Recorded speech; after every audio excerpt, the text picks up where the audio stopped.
What's going on, everybody? It's Joel here, and today we're going to be talking about my garage gym setup. I've had this setup for the last 2 years. It's gone through a few little changes and tweaks here and there, but for the most part, this has been the same exact setup that I've used since I've moved in to my new house.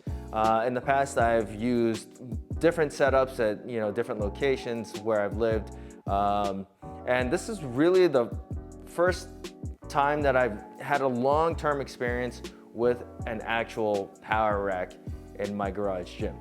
As a lot of you guys know, I do CrossFit. That's my main method of training. I obviously with CrossFit, you're gonna be squat, bench, deadlifting.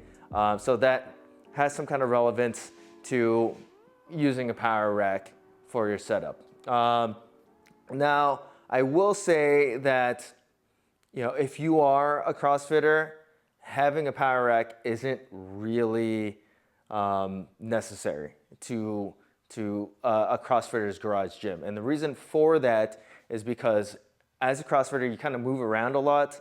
So floor space is paramount. So if you're somebody that doesn't have a lot of space to work with, a power rack is not something that I would actually recommend for you.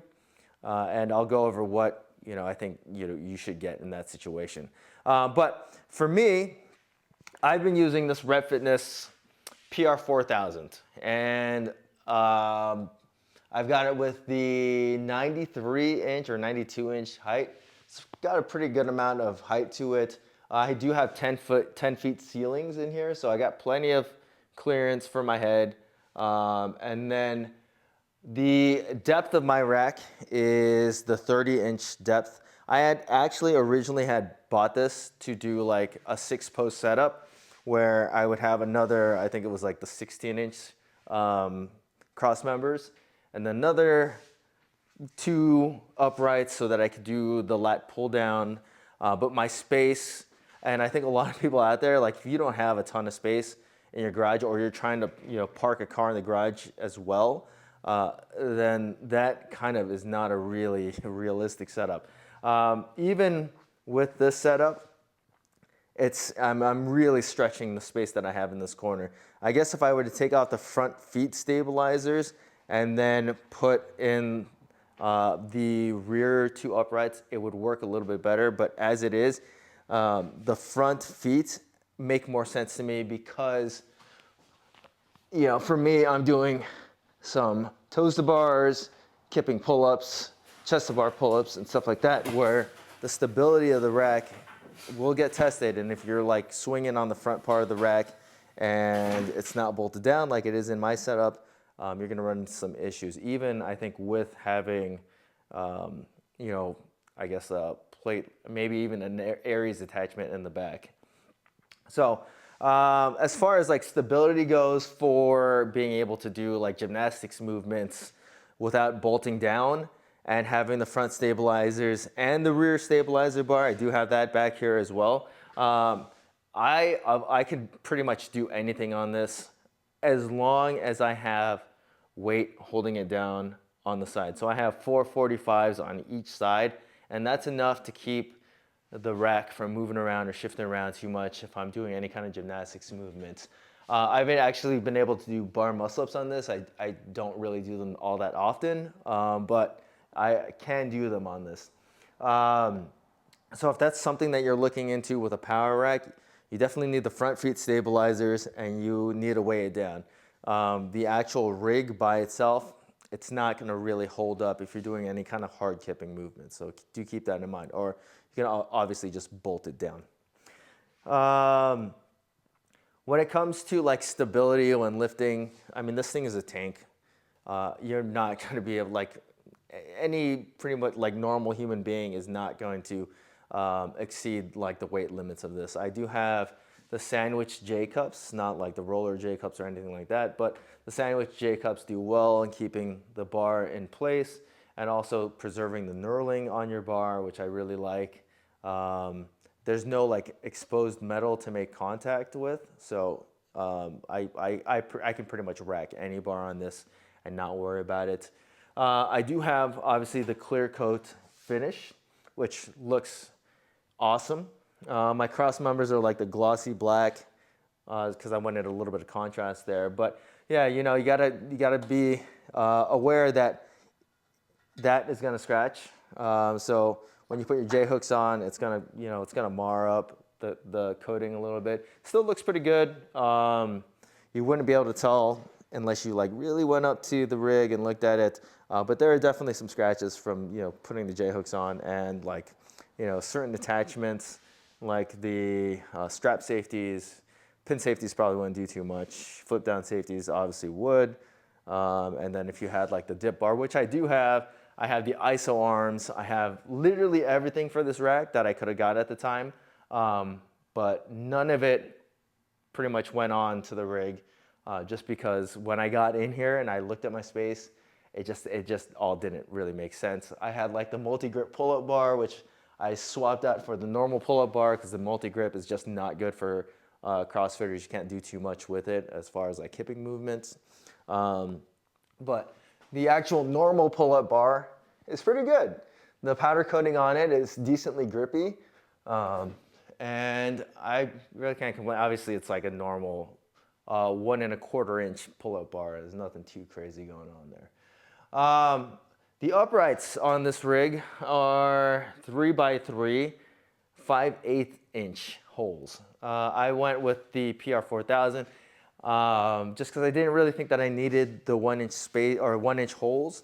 But in hindsight or retrospect, I would actually just get the 5000, spend a little bit more money because it's not really all that much. Not that I think that there's gonna be any kind of lack of attachments for like 5-inch holes. Just there are probably more attachments for 1 inch holes nowadays because that seems to be going forward to be the standard. The gauge of the steel is 11 gauge steel, so really beefy steel. The cuts are really nice. The holes, I've never had any issues with the holes. There's Rep logos cut into the uprights to make it look really nice. And then you do have numbers every, I think, like 5 holes or something, so that you know. You also have west side spacing through 1 through 20 holes. And then from there, it just goes to the normal 2-inch spacing. The quality of steel is, I mean, it's an imported steel, but like, it's such a nice quality rig. Like, you shouldn't even think that like the quality of the steel is going to be inferior because it's imported. It's just like any other high quality steel that I've ever used. You know, I have certain attachments that weren't made for it. I have this surplus strength attachment that fits right on. The guys over there sent this over to me, and this has been my pulley system because I didn't get to put on my lat attachment that like I said, I bought, but you know, just the space didn't work. And this works great. I don't think I'm missing too much on having a pulley because it's really just for accessories for me. And then we've got this back cross member, which oddly, you can't get a different finish for that one. It only comes in the matte black, but it looks nice. But it might clash with, you know, certain, I guess, colors that you get for your rig. Yeah, I mean, all in all, I am 100% satisfied with this. I don't really have any reason to change it out other than the fact that I just review things and I have to change things out, you know, from time to time. And I think now when they have free shipping with it, like, this is a steal. Like, but, you know, going forward, you should probably just buy the PR-5000 and just spend a little bit more money just to kind of have a little bit more future proofing for your setup. Now, when it comes to like subjectively talking, if you are a CrossFitter, like, I don't really think you should buy a power rack if you are, you know, if space is the most paramount thing. If you have like a ton of room to work with, who cares? Go crazy, you know, buy whatever. Space doesn't matter in that situation. But in this situation, for me, even with, I have like a 3-car garage and I have two spaces taken up, it still takes up a lot of room. I did have to build a platform so that I could level it out. And so I have a platform under my rig, and then I have a platform for Olympic weightlifting, like right here. And that is not space that I could use to do WODs. So if you are somebody that needs space to like burpee and jump and barbell cycle and everything, yeah, it just having this huge thing take up a lot, like a pretty good amount of your garage is not ideal. And in that situation, I would just get some indie squat stands so that if you needed a squat or do anything like that or press, which I also have too. I also have that so that I could do certain movements outside the rig, because the way that it's set up, I have to back squat in the rig, and then I don't really, like, you can't do shoulder to overhead stuff really in the rig. So I have to do the shoulder to overhead stuff on the face of the rig, but I don't have enough space on my platform to do shoulder to overhead stuff, especially split jerks you're not gonna be able to do. So that becomes an issue in my particular setup. Like if your floor was completely level and you didn't have a platform, then maybe it'd be different for you. But in this particular setup, I just can't do it. So I have indie stands to do that, which I would recommend for a CrossFitter in the first place. Also, another option would be just squat rack or like the guillotine style rack. And then getting a wall-mounted pull-up bar. I actually have a wall-mounted pull-up bar over there from RPM that I use to do my pull-ups, toes-to bar gymnastics movements, just because it's just more sturdy than having a power rig that's not bolted down. There's some things that I'll still do here, but for the most part, I do all my gymnastics movement on my wall-mounted pull-up bar. And that space over there is now kind of like my limited area to do WODs. If I needed to do box jumps, burpees and stuff, double unders, I'll do it all over there. So yeah, like having this gigantic space, and this doesn't, this isn't a knock on having a power rack or this particular power rack. It's just something to keep in mind if you're a home gym athlete and you wanted a power rack. It's not always the most ideal, even though it is a pretty sexy setup. But the PR-4000 is a really good option if you are looking to get a power rack.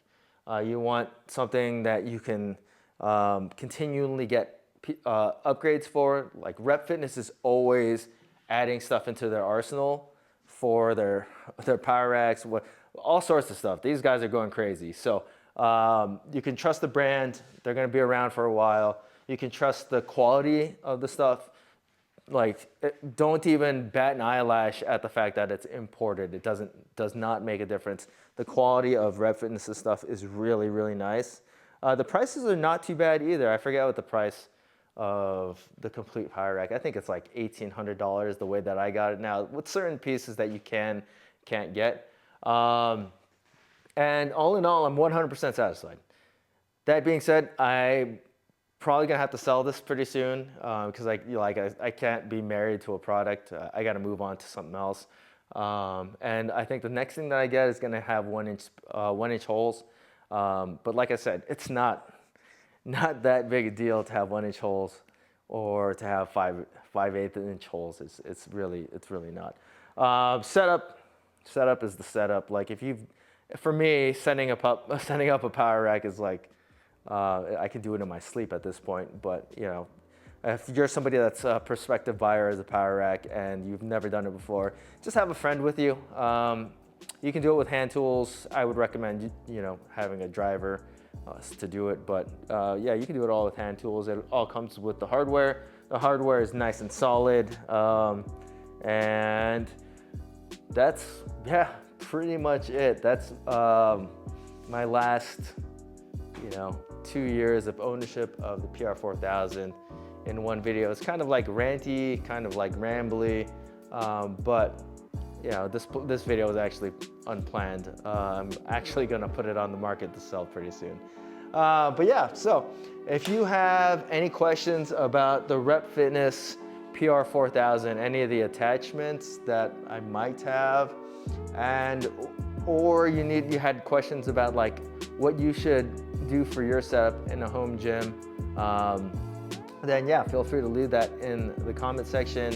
I'm really trying to think if I'm missing anything.